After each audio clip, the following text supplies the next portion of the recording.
Here is a question, simple question relating to hybridization state. And the question is, in certain structure is given, molecule, the hybridization state of carbon, which have been numbered as 1, 2, 3, 4. ये जो structure है इसमें carbon के परमाणुओं को अलग अलग number दिया गया है, संख्या बता दी गई है, और वो 1, 2, 3, 4 करके है। तो प्रत्येक कार्बन का हाइब्रिडाइजेशन स्टेट हमको निकालना है, और 4 ऑप्शंस हैं, इसमें से कौन सा इसके लिए एप्लीकेबल होगा ये निकालना है। अब वैसे तो हमको मालूम है कि जब किसी भी कार्बन में सिंगल बॉन्ड है तो इट इज sp3 हाइब्रिडाइज्ड, अगर डबल बॉन्ड है, कार्बन एटम है, तो it is sp2 hybridised, and if it is a triple bonded carbon atom it is sp hybridised. ये यहाँ पर हम ध्यान देने की बात है कि यहाँ पर सब हाइड्रोकार्बन ही हैं, carbon and hydrogen, there is no other atom in this molecule. तो अब लेकिन एक विशेषता यहाँ पर ये है कि कार्बन, जो कि कार्बन 2 करके यहाँ दिया हुआ है, यहाँ पर डबली बॉन्डेड है दोनों तरफ से।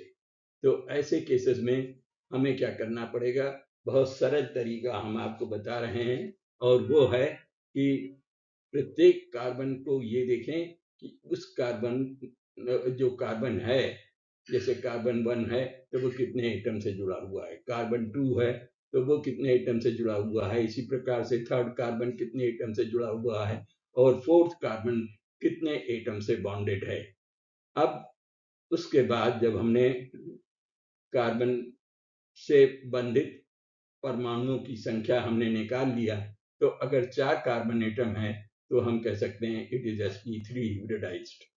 4 एटम्स अगर किसी कार्बन एटम से बॉन्डेड हैं, 3 बॉन्डेड हैं तो sp2 है, और 2 बॉन्डेड हैं तो इट इज sp हाइब्रिडाइज्ड। तो इस प्रकार से जब हम देख रहे हैं यहाँ पर, तो यहाँ पर हम देख रहे हैं कि carbon 1 is sp2 hybridised, second carbon is sp hybridised, ये 2 कार्बन एटम से जुड़ा हुआ है, और third carbon is sp2 hybridised, and fourth carbon is sp3 hybridised. अब अगर हम ऑप्शंस को देखें तो हम देखते हैं कि यहाँ पर फर्स्ट ऑप्शन इससे मैच करता है, and therefore our correct answer is option 1। दूसरे ऑप्शंस सही नहीं है। Okay, thank you. इस प्रकार से, ये तो बहुत ही आसान क्वेश्चन है, इसको हम इस प्रकार से निकाल सकते हैं, और इस पर ध्यान दें, और इस तरह के क्वेश्चन भी देखिए कि JEE में आ चुका है। Okay, thank you.